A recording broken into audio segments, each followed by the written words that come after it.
Hi, I'm Andy Orchard, and almost 20 years ago I created the Puro coffee brand for Miko, a Belgium-based family-owned coffee roaster that's older than Belgium, and internationally now has offices all over the world, and part of my role is to bring us together to create benevolent change in the world's around. Puro is fair trade, organic, and is eco-centric, not egocentric. To do this, Puro works hand in hand with World Land Trust, UK-based land conservation charity, for whom Sir David Attenborough is a patron. There's increasing recognition that indigenous lands tend to be some of the most protected and preserved lands. And as we welcome indigenous on stage to help us write our own relationship with nature, we commonly hear the same thing said. We are nature. All of nature is interconnected, and an urgent call to once again balance our give and take with the natural world. So does Puro help protect the very lands their coffee comes from to give back to the land from which they take?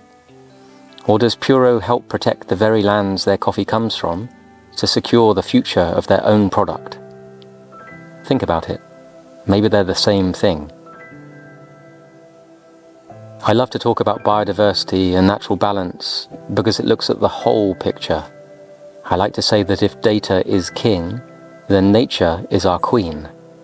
So here's some actual and estimated figures for you that celebrates what Puro, together with clients like Chester Zoo, have achieved together. For every square meter we take from nature for farming, we give 19 square meters for nature through biodiverse nature reserve creation.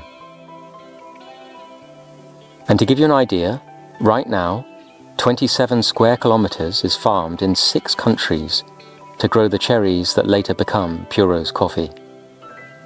But Puro's reserves now span 526 square kilometers, 21 nature reserves in 13 coffee-producing countries.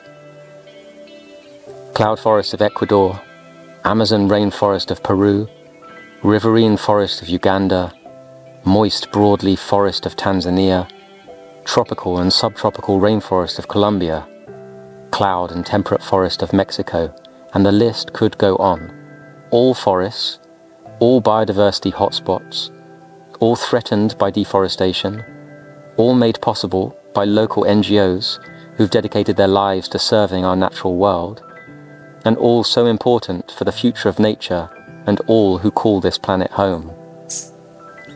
And in this age of 6th extinction, Puro's reserves protect the habitat of more than 400 endangered species, like the red-shanked duke, southern white-cheeked gibbon, golden poison arrow frog, and cotton-top tamarin, and 4 species new to science, discovered in our reserves, that have been named after Puro, wonderful awards from nature herself. It's estimated that 1 kilo of Puro produces 3.64 kilos of CO2, and yet the land that 1 kilo of Puro protects stores on average 202 kilos of CO2 in the trees, the leaves, and the soil. That is 55 times the amount it produces. And yet some might say that in a human world currently fixated on carbon, this might offer an authentic and beautiful solution, and yet government legislation, certification, and now media seems to try and move things in another direction.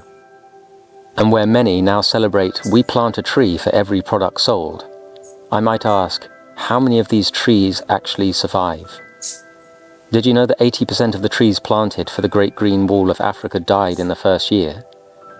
And in the 10 golden rules for restoring forests, produced by Kew Gardens, the number 1, the goldest of the gold some might say, was protect existing forests first. So for every kilo of Puro sold, we haven't planted a tree, we've protected more than a tree. There are more than 31.5 million trees protected by Puro reserves right now, trees already standing tall, breathing a sigh of relief, providing shade from global warming, and securing the soils of the forests they're rooted within. Whilst we do fund some tree planting projects in our nature reserves, these trees are supported into adulthood.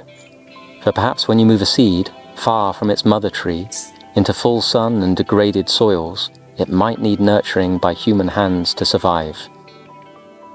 So perhaps protecting forests and their wildlife is intricately interconnected with protecting the future of human nature and its place in this beautiful, biodiverse tapestry of life. Thanks for listening.